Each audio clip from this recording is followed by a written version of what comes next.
I'm Michiel van der Leeuw. I'm Studio Technical Director. My name is Angie Smets. I used to be one of the co-studio heads at Guerrilla and the executive producer. I recently joined the PlayStation Studios as the new head of development strategy. And my name is Johan van Beek. I am the current studio head of Guerrilla. We aim for technical and creative excellence in all our products. That's first and foremost. Also pushing the envelope of what people have seen in console games, and that is a great challenge to have as Guerrilla and also part of PlayStation Studios. We get to be in that seat to really be at the forefront of technical development, of creative development, and building out these amazing franchises that we all work on. Yeah, launch titles are very hard. You have the technical challenge, you have somewhat unknown hardware, of course it gets clearer over time.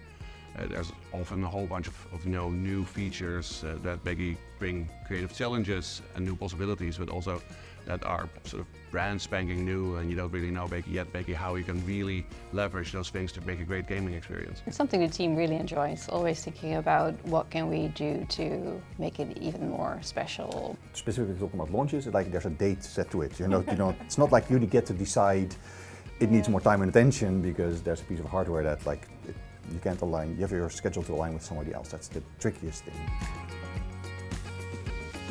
It was a very exciting time. It was also a very challenging time. Again, new hardware. You never really know what will work, what won't work. So we had a lot of different plates to spin and sort of balance out to make it a great experience for both newcomers to VR as well as veterans to VR. And I think that in itself was probably the largest challenge that we have. I think we were able to bring a group of people together who really enjoy innovating and who aren't afraid of trying new things, while maintaining, I think, a really good culture. Yeah. Where everybody gets to have creative input, where people get autonomy. I think we kept very close to our core. It still has largely the feeling of a company that's much smaller than the size it really is. There's so many. Yeah. I don't think we ever rated them on what was the biggest one. I think there's always the concept of that you don't know what you don't know yet. Mm-hmm. We had a lot of that.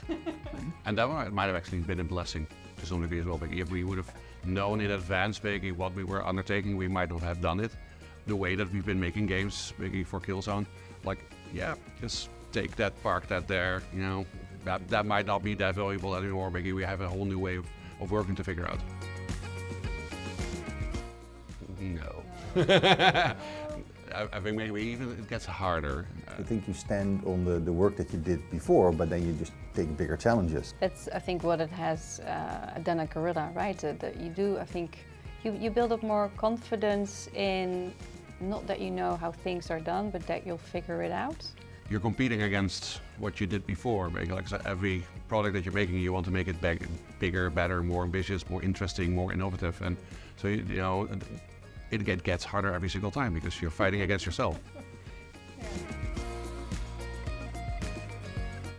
But it's also, pressure, it's also something that we really enjoy. It's a lot of fun. We talk a lot about how hard it is to make games, but we often forget that it's also just a lot of fun to make games. The word hard is it has multiple meanings. It can be hard, sometimes hard because you feel pressured and it's difficult, you go to work, it's how am I going to do this, that's hard. Or it can also be hard, it's technically challenging, but it's also our hobby. This is why we went into the business. It's great that people pay us money for our hobby. It's yay, we get to do this every day. But this is what we love to do. That's why we're doing it. That's amazing. Super honored. Yeah. And I think that the fact that they awarded it to the studio rather than going hey, Anja, Jerry, or Michiel, you take an award because we picked you. The fact that they broke the tradition and gave it to the studio signifies that somehow, I don't know how they saw it, but that we are seen more as a team than as an individual. And I think really, acknowledges the team spirit that we have at Guerrilla. So I think the whole team is incredibly honored and feels very proud.